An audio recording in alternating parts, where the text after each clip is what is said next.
Assalamualaikum warahmatullahi wabarakatuh. Untuk kali ini kita tidak membahas tentang sejarah pahlawan, akan tetapi lebih cenderung ke ilmu pengetahuan atau bisa disebut ibu dari pengetahuan itu sendiri. Penasaran apakah yang dimaksud dengan ibu dari segala pengetahuan? Saksikan terus video ini sampai selesai. 28 Januari 1800 Aladin Muhammad saat itu Aceh sedang dalam perjuangannya menghadapi Indonesia yang melakukan Belanda. Tetapi kerajaan Aceh tak pernah menyerahkan kedaulatan beliau sejak Belanda mengeluarkan maklumat perang terhadap Aceh pada tahun 1800 tahun. Aceh telah merampas 430 kerajaan kecil-kecil dari filsafat. Ya, kali ini kita akan membahas filsafat. Pembahasan filsafat sedikit banyaknya akan menyentuh ke arah sejarah. Siapa pertama kali yang mencetuskan filsafat? Bagaimana itu filsafat? Dan untuk apa itu filsafat? Akan tetapi, pembahasan filsafat itu sangatlah luas. Dan mungkin pembahasan ini akan sedikit panjang dan terbagi beberapa part video. Oke, kita lanjut. Mendengar kata filsafat, sebagian orang langsung mengerutkan kening dan menganggap bahwa filsafat itu susah, rumit, dan membingungkan. Bahkan ada pula yang menganggap filsafat itu adalah ilmu yang bisa membuat orang gila. Dan parahnya lagi, ada pendapat yang mengkafirkan orang yang belajar filsafat. Tetapi kita tidak membahas hal seperti itu. Saya akan berusaha menyampaikan pembahasan kali ini dengan bahasa yang sangat sederhana, dengan menggunakan analogi atau contoh-contoh yang sederhana yang bisa kita saksikan sekitar kita.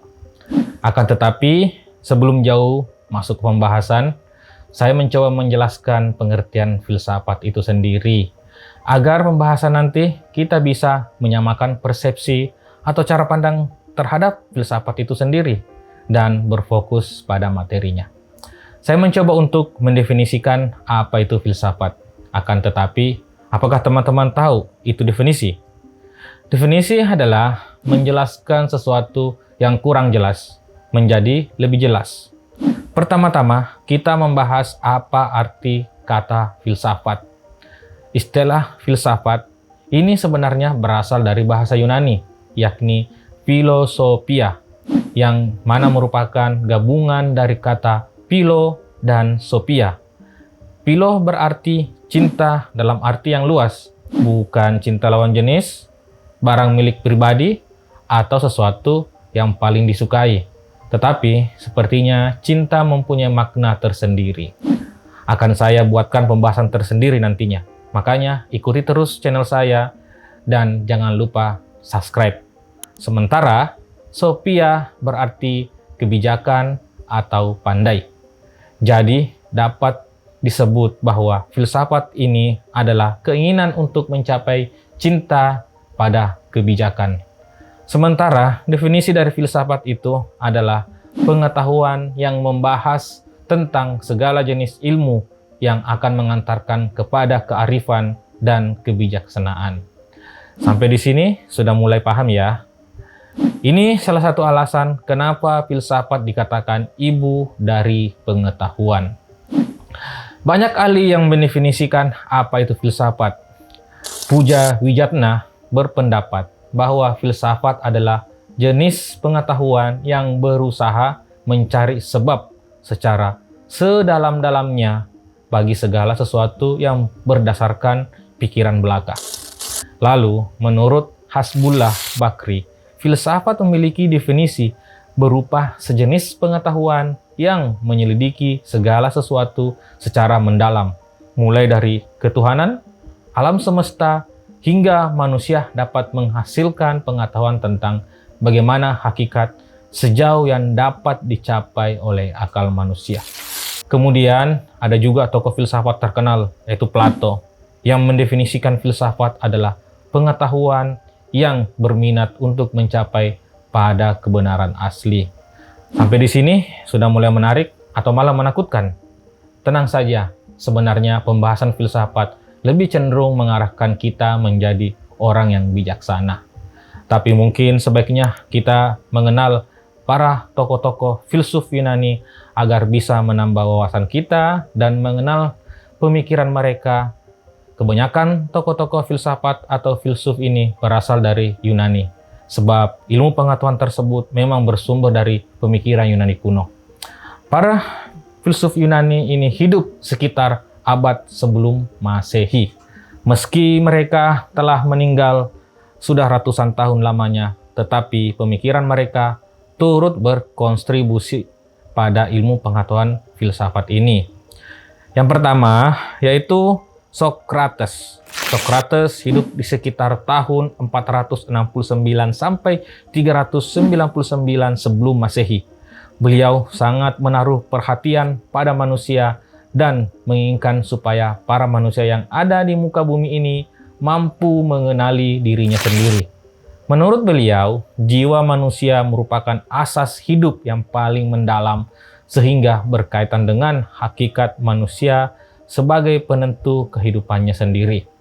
Berdasarkan pandangannya, dirinya tidak mempunyai niat untuk memaksakan orang lain untuk menerima ajarannya. Justru beliau mengutamakan supaya orang lain dapat menyampaikan pandangan mereka sendiri.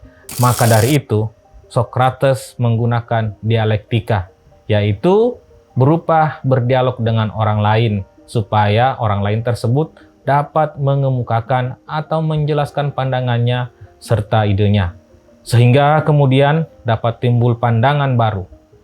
Meskipun Socrates ini tidak pernah meninggalkan tulisan-tulisan yang berkaitan dengan pandangannya tersebut, tetapi pandangan beliau dikemukakan kembali oleh Plato yang menjadi salah satu muridnya. Oke, yang kedua yaitu Plato. Sebelumnya, teman-teman pasti pernah dengar nama ini, atau bahkan ada yang baru pertama mendengarkannya. Beliau adalah filsuf terkenal sepanjang sejarah. Plato yang hidup sejak 427 sampai 347 sebelum Masehi ini mengemukakan atas pendapatnya bahwa realitas yang paling mendasar atau ide. Beliau percaya bahwa alam yang kita lihat ini bukanlah realitas yang sebenarnya, sehingga terdapat adanya dunia tangkapan indrawi atau dunia nyata, dan dunia ide. Untuk memasuki dunia ide diperlukan adanya tenaga kejiwaan yang besar, dan untuk itu para manusia harus melakukan banyak hal, termasuk meninggalkan kebiasaan hidupnya dan mengendalikan hawa nafsu. Beliau juga menyatakan bahwa jiwa manusia itu terdiri atas 3 tingkatan, yakni akal budi, rasa atau keinginan, dan nafsu. Akal budi yang mana merupakan bagian tingkatan jiwa tertinggi dan dapat digunakan untuk melihat ide dan menertibkan tingkatan jiwa bagian yang lain. Apakah teman-teman mengetahui bahwa Plato ini telah meninggalkan lebih dari 30 tulisan sastra yang tentu saja mengandung keindahan dan kemurnian dalam setiap tulisannya. Plato pernah mendirikan sebuah sekolah dan murid yang paling terkenal adalah Aristoteles. Mungkin kedepannya ada pembahasan khusus mengenai sekolah yang dibentuk oleh Plato, karena inilah cikal bakal dunia pendidikan diformalkan seperti saat ini. Makanya subscribe agar bisa tetap dapat informasi mengenai pembahasan menarik berikutnya. Oke, kita lanjut. Yang ketiga yaitu Aristoteles. Aristoteles hidup sejak 384 sampai 322 sebelum Masehi dan pernah menjadi murid terbaik dari Plato selama 20 tahun. Aristoteles ini senang melakukan perjalanan jauh ke sebagian tempat dan sampai menjadi guru Pangeran Alexander hingga dirinya menjadi Raja Alexander yang agung. Sama halnya dengan gurunya Plato, beliau ini juga mendirikan sebuah sekolah bernama Lyceum. Aristoteles dikenal sebagai pemikir yang kritis dengan banyak melakukan penelitian dan aktif mengembangkan pengetahuan semasa hidupnya. Beliau paling banyak menaruh perhatian pada ilmu alam dan kedokteran. Sebelum meninggal, Aristoteles telah meninggalkan banyak tulisan mengenai ilmu pengetahuan yang hingga sekarang ini dijadikan landasan teori, mulai dari ilmu alam, masyarakat dan negara, sastra, kesenian, hingga kehidupan manusia. Tulisan milik Aristoteles yang paling terkenal adalah yang mengenai logika, disebut dengan analitika. Analitika ini jika diterapkan pada zaman sekarang bertujuan untuk mengajukan syarat-syarat yang harus dipenuhi pemikiran sehingga dimaksudkan demi mencapai kebenaran. Terus lanjut, yang keempat yaitu Thales. Thales adalah tokoh filsuf yang berasal dari daerah Miletus, Yunani kuno, dan diperkirakan telah hidup di antara tahun 624 sampai 548 sebelum Masehi. Beliau ini dianggap sebagai orang yang pertama berupaya mencari jawaban atas pertanyaan tentang asal dari segala benda yang ada di alam semesta ini.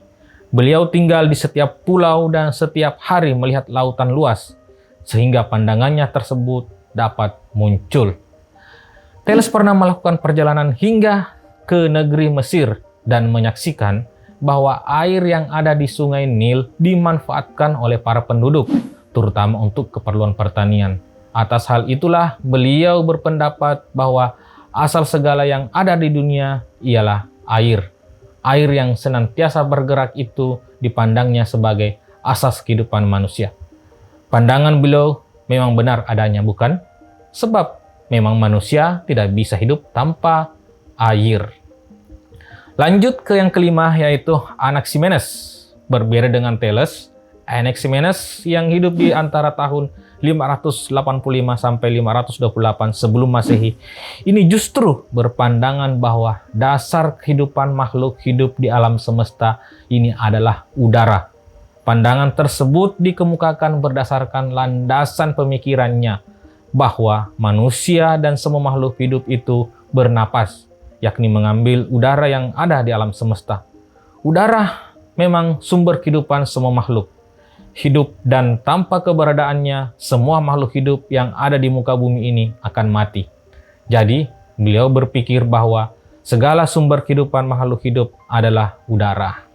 Lanjut, yang keenam atau yang terakhir yaitu Pythagoras. Jika mendengar atau membaca nama beliau, teman-teman pasti akan selalu teringat akan rumus matematika yang namanya sama, bukan?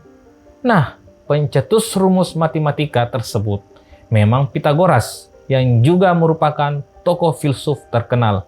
Pythagoras hidup di antara tahun 580 sampai 500 sebelum Masehi di kota Kroton, Italia Selatan. Selain menjadi tokoh filsuf yang berpandangan bahwa manusia harus melakukan pembersihan rohani supaya jiwanya dapat memperoleh kebahagiaan, beliau juga dikenal sebagai ahli matematika. Maka dari itu, beliau selalu mengajarkan pada muridnya bahwa segala sesuatu yang ada di alam ini berasal dari bilangan atau angka. Pandangannya tentang alam semesta bertitik pada bilangan atau angka. Itulah tadi beberapa tokoh filsuf terkenal, akan tetapi masih banyak yang tidak disebutkan seperti Al-Farabi, Al-Kindi, Imam Al-Ghazali, Ibnu Sina, Ibnu Rushd, Ibnu Miskawih, Mulla Sadra, Nasruddin, dan masih banyak yang lain. Bahkan ada yang mengkritik semua pendapat dari para filsuf sebelumnya. Mungkin pembahasan kita sudah cukup panjang dan mulai membosankan. Sebelum saya akhiri video ini, saya sampaikan dalam filsafat nanti kita akan mengenal tentang ontologi, epistemologi, dan aksiologi. Apakah cukup aneh kedengarannya? Tidak apa-apa, perlahan-lahan nanti akan jelas jika teman-teman terus mengikuti channel ini. Kembali saya ingatkan, jangan lupa subscribe. Oke, lanjut lagi sedikit. Ontologi itu akan membahas tentang ada, keberadaan ya, seperti itulah ada, sebagaimana kita tahu sendiri. Sedangkan epistemologi, kita akan membahas tentang bagaimana pengetahuan itu bisa hadir dalam diri kita. Akan banyak pendapat yang saling bertentangan dan saling berkaitan juga. Dan aksiologi membahas tentang bagaimana pengetahuan itu digunakan. Untuk apa pengetahuan itu dan tujuan apa pengetahuan itu. Apakah mulai sederhana? Ambil napas dulu. Apa kita akhiri videonya? Tapi saya punya pernyataan yang boleh teman-teman pikirkan. Ini tentang ontologi, tentang keberadaan. Bagaimana keberadaan itu ada? Apakah keberadaan berasal dari sesuatu yang ada atau bahkan dari ketiadaan? Tetapi, apakah logika teman-teman bisa terima jika keberadaan itu berasal dari ketiadaan? Karena sesuatu yang tidak memiliki tidak mungkin bisa memberi. Jika saya tidak memiliki materi, mustahil bisa memberi materi. Jika saya tidak punya uang, mustahil bisa memberi uang. Dan jangan bisikan, adakah 100? Jadi, keberadaan mustahil berasal dari ketiadaan. Jadi kita bisa simpulkan keberadaan berasal dari sesuatu yang ada. Yang ada itu ada berapa? Silakan teman-teman pikirkan sendiri dan bisa sampaikan di kolom komentar. Yang terakhir, jika keberadaan itu berasal dari yang ada, terus dari mana muncul ketiadaan? Apakah berasal dari yang ada? Sesuatu yang ada mustahil menjadi tiada. Itu logika saya. Contohnya, jika saya punya uang 100 karena telah dipinjam, uang itu tidak menjadi tiada. Akan tetapi berpindah tempat atau berpindah kepemilikan. Dan akan kembali karena kan cuma dipinjam. Silahkan tulis di kolom komentar ya teman-teman. Semoga pembahasan kali ini bermanfaat dan semoga kita bisa menjadi orang yang bijaksana dan memperluas pengetahuan kita dan bisa melihat segala persoalan dari segala sudut dan memahami setiap sudut pandang itu. Wassalamualaikum warahmatullahi wabarakatuh.